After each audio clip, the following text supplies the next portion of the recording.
சீதையை தேடி அனுமன் இலங்கை கடற்கரையை அடைந்தான். களைப்புற்றாலும் உறுதியுடன் அவன் ஒரு பெரிய வேப்ப மரத்தின் மீது அமர்ந்தான். அதன் கசப்பான வாசனை உப்பு காற்றுடன் கலந்து வீசியது.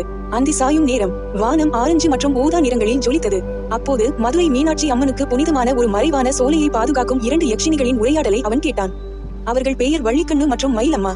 கருங்குளம் போன்ற கண்களை உடைய வள்ளிக்கண்ணு இரட்டை நட்சத்திரங்கள் உதயமாகும் அந்த இரவில் மட்டுமே மலரும் ஒரு அரிய தேவலோக மலரான இந்திர மல்லியை பற்றி கவலைப்பட்டாள். கோயில் மணிகள் ஒலிப்பது போன்ற சிரிப்பை கொண்ட மயிலம்மா தங்கள் காக்கும் சக்தியின் மீது நம்பிக்கை கொண்டு தன் தங்கையின் கவலையை ஏளனம் செய்தாள். அமைதியாக இலைகளின் இடையே அமர்ந்திருந்த அனுமன் அந்த இந்திர மல்லிக்கு ஆழமான துக்கத்தையும் ஆற்றும் அற்புதமான குணங்கள் இருப்பதை அறிந்தான். சீதையை பிரிந்திருக்கும் ராமனின் துயரம் அவன் இதயத்தை வாட்டியது. அந்த மலரை எப்படியாவது பெற வேண்டும் என்று அவன் முடிவு செய்தான். வானில் வாலி மற்றும் சுக்ரீவன் என்ற இரட்டை நட்சத்திரங்கள் தோன்றத் தொடங்கியதும் அவற்றின் ஒளி அந்த சோலைக்கு ஒரு மாயாஜாலமான ஒளியை அளித்தது. அனுமன் அந்த சோலைக்குள் குதித்தான். வள்ளிக்கண்ணுவும் மயிலம்மாவும் அவனை எதிர்க்க எழுந்தனர். அவர்களின் உருவங்கள் அமானுஷ்ய சக்தியுடன் மின்னின.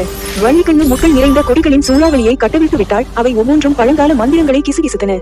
மயிலம்மா மாயாஜாலங்களை உருவாக்கி சோலையை திருப்பி மாற்றினாள்.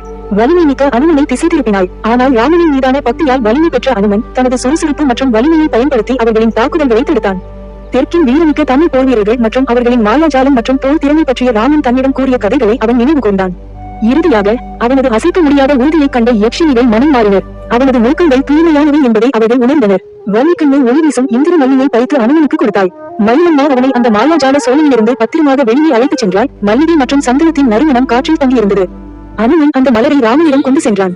சீதையை பிரிந்த துக்கம் அவனை வாட்டினாலும் அவன் ஒரு கனம் அமைதியையும் புது நம்பிக்கையையும் உணர்ந்தான்.